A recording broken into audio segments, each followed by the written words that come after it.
Hey guys, welcome back. So in this video, I want to talk about 5 of my favorite free apps to use on my phone. If you don't know by now, I love when something is free. So I wanted to make this video of free apps that not only are they free, but they're also like very high value and you can get a lot of use out of them.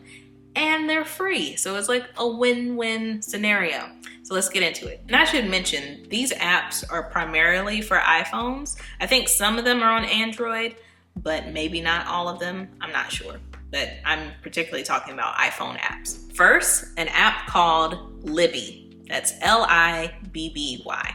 So Libby is basically like a digital library. So all you need is a library card and you connect your library card to the app. So you just put in, like, your library card typically has like a number associated with it. So when you get the app, you would put in your library card number, and then you have access to like all these different digital books, so ebooks, also audio books, and it works very much so just like a library. So you would go in and maybe you want to read like Michelle Obama's Becoming. So you would look that up and maybe it's there, maybe it's not. If it is, then you can download it straight away, and then just like a library, like a physical library, you would have 2 weeks to read it. If it's not there, then you're kind of like on a waiting list. Just like a physical library, you would wait until the book is available, and then as soon as it is available, it would download to your phone.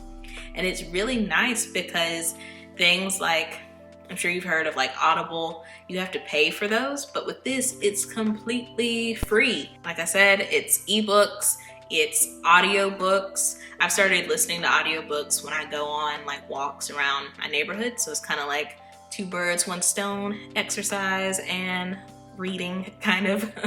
Like, it's a great app and I don't hear a lot of people talking about it. So if you've ever wanted to read more books, but you know, books are expensive, I would definitely get you a library card and then get the app Libby. Another app is centered around fitness and it's called FitOn. FitOn.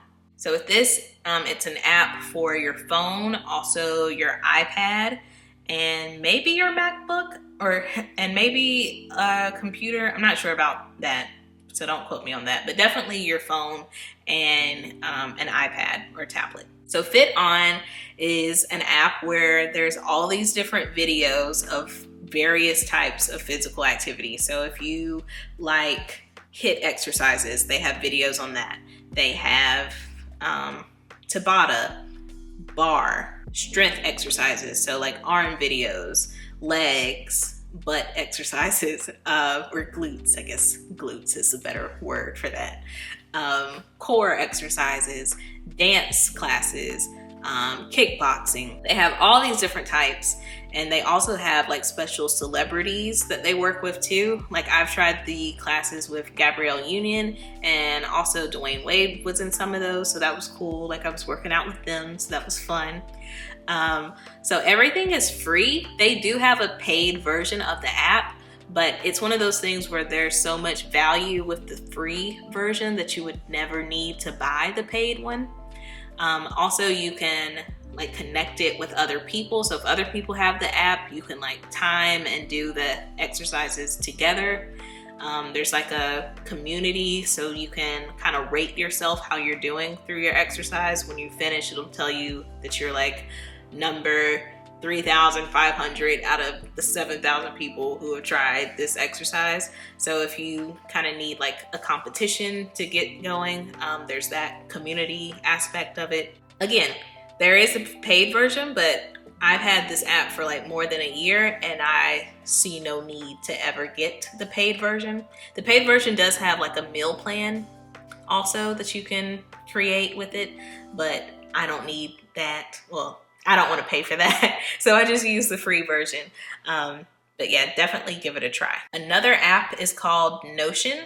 If you have seen any type of lifestyle videos here on YouTube, I'm sure you have heard of Notion by now. But Notion is like a time management, personal assistant, journal, spreadsheet, like there's so many things that you can do inside of Notion, and it's completely free. There is, again, a paid version, but you would really only need the paid version if you want to work like as a team. Like if you need multiple people on the same account, then maybe you would get the paid version. But as just a single person using it, there's no need to ever get the paid version. So you can do like financial planning, like you can create a budget in there because there's spreadsheets. You can do journaling, there's to-do lists. I personally created like a career section, and I created like for every job that I've ever had, I created a page for that job, and then I put like all of my accomplishments there. So it's kind of like a resume. I'm also using it for my current job. So I write down like everything that I do every day so that I remember, and I can talk to like my manager about it so that my manager knows what I'm doing, type of thing. Overall, I would say that it's a really good way to stay organized. Like it's a very good organization type of app, or it's a very good organizational type of app. So if you need something like that, I would definitely give Notion a try. Another app is called Habit. And as you would think, it kind of just is like a habit tracker. So, there we go. Okay, I gotta hurry up because that was my light. It comes on when the sun is about to set and I'm about to lose the light. Okay, but back to Habit. So it's a habit tracker. So for example, let's say that you want to start exercising more and you want to make a habit to exercise every day for 30 minutes. Let's say that was a habit that you wanted to create. So you could make a move your body habit, and then if you worked out that day, then you could click it. And then you can keep doing that every day, and then after a month you can see like if you've created the habit or not. So it's just a habit tracker so that you can start to build any new habits that you want to create. And like a lot of the other things, it does have a paid version, and there are limits with the free version. Like I think there's a limit on how many habits you can create. It may be 5, I'm not sure, but there is a limit of how many habits you can make with the free version. But how many habits could you be trying to make at one time, right? Like, would you really need more than 5? So if not, then just go ahead and you can try out this app. Last but not least is the Bible app.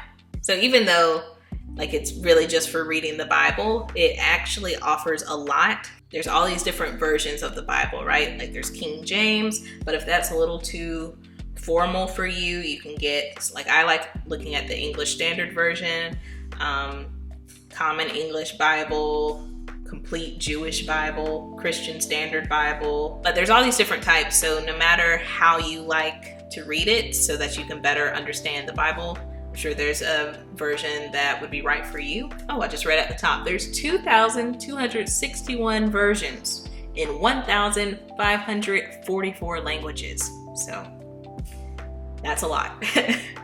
There's also plans. So if you wanted to do like a Bible study plan, that's inside of the app. And they have a lot of different types of Bible study plans. So anxiety, new to faith, through the Bible, marriage, dating, work, leadership. So there's a lot of different things that you could pick. Also, when you are reading, you can highlight a section. You can leave a note. You can add an image. You can bookmark it. You can add your own prayer that's related to that particular verse. There's a lot that you can do with the app. So it's kind of like, I know Bible journaling is a thing, so it's kind of like a digital way of doing that. And also, as I was mentioning before, the different versions. So it's an app, but you can download a particular version so that you can read the Bible even if you don't have Wi-Fi. And it's completely free. I would think that that's, as I would hope so, like I would not, like what if you had to pay to have the Bible app? I don't know. Well, I mean, you do have to pay for physical copies of the Bible. I don't know, it would just seem very like, if I had to pay for the Bible app, but you don't. It's free, completely free. Another thing, you can connect with people with the Bible app. So if you know people who also have the app, you can like connect with them and then you can read things together. There's also like streaks, so it can kind of embarrass you if you know you're connected with someone and they have like a 50-day streak, and then they look at your profile and they see that you haven't opened the app in like 6 months. But you know, there's that community aspect if you do appreciate that type of thing. So those are my top 5 apps. Other than Habit may not be on Android, I'm not sure, but I'm pretty sure the other 4 are on Android devices, so everyone can enjoy the apps. Hope this video was helpful. Give it a thumbs up, leave some comments down below, and I'll see you next time. Bye.